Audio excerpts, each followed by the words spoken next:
Good morning class. Today we have started chapter number 8 reach for the top. ये chapter जो है वो दो पार्ट में डिवाइडेड है। ठीक है, पहला वाला जो पार्ट है उसमें संतोष यादव के बारे में बताया गया है। ठीक है, अब हम स्टार्ट करते हैं इस चैप्टर को। The only women in the world who has scaled Mount Everest twice was born in the society where the birth of a son was regarded as a blessing and a daughter thought not consider a curse was not generally welcome. अब संतोष यादव जी का जन्म ऐसी जगह पे हुआ था जहाँ पर लड़के के जन्म को सेलिब्रेट किया जाता था, और अगर लड़की का जन्म होता था तो उसे श्राप भी नहीं कहते थे, लेकिन उसकी खुशियाँ भी नहीं मनाते थे। ठीक है, और ये पहली वुमेन है जिसने सबसे छोटी उम्र में 20 साल की उम्र में माउंट एवरेस्ट को 2 बार जो क्लाइम किया है। ठीक है, when her mother was expecting Santosh, a traveling holy man, giving her his blessing, assumed that she was wanted a son. But to everyone's surprise, the unborn child's grandmother, who was standing close by, told him that they did not want a son.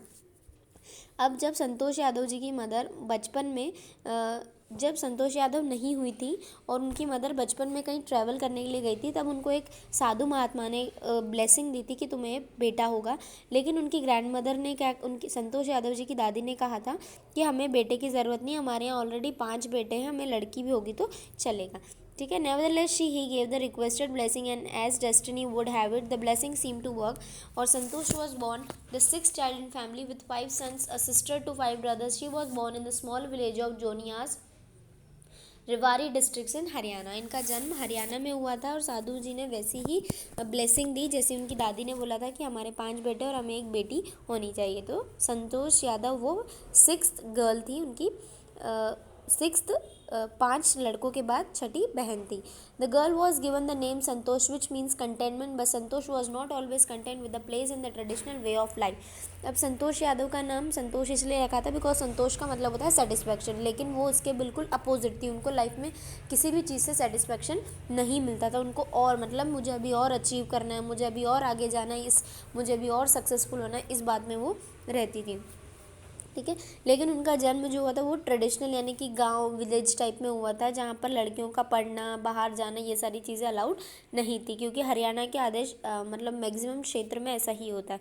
She began living life on her own terms from the start, where other girls wore more traditional Indian dresses, Santosh prefer shorts. Looking back she says now, from the very beginning I was quite determined that if they chose a correct and rational path, the others around me had to change, not me.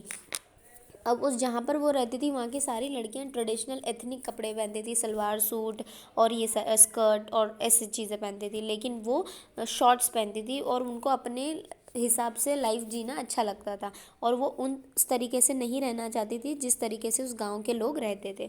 Santosh parents were affluent land owners who could afford to their children to the best schools, even the country's capital New Delhi, which was quite close by. But in line with the prevailing custom in the family, Santosh had to do with the local village, so he decided to fight the system in a own quiet way, but when the right moment arrived.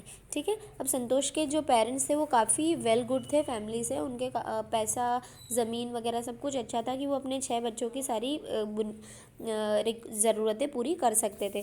ठीक है, लेकिन वहाँ पर यहाँ तक कि वो अपने बच्चों को दिल्ली में भी पढ़ा सकते, लेकिन वहाँ के लोग जो थे वो बच्चियों पे बहुत ज़्यादा बैरियर्स लगाते थे, रिस्ट्रिक्शंस लगाते थे।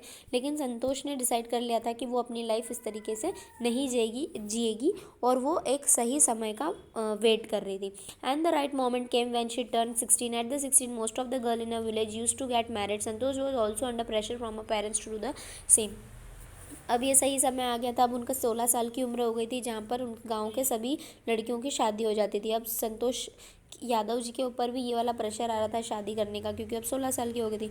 अ marriage age early, that was the last thing on her mind. She threaten her parents that she would never marry if she not get a proper education. लेकिन उन्होंने अपने पेरेंट्स को धमकी दे दी थी कि अगर मुझे एक पूरी तरीके से अच्छे से पढ़ाई नहीं हो जाएगी ग्रेजुएशन तक, तब तक मैं शादी नहीं करूँगी। She left home and got herself enrolled in school और इन दिल्ली। अब वो जाती हैं और अपने आप को दिल्ली के स्कूल में एडमिशन करवा लेती है। When her parents refuse to pay her education, she politely inform them of a plans money by working part time to pay her school fees. अब उनके पेरेंट्स ने स्कूल फीस का मना कर दिया, लेकिन वो कहती कि मैं खुद जॉब करके अपनी फ़ीस भर लूँगी। ठीक है,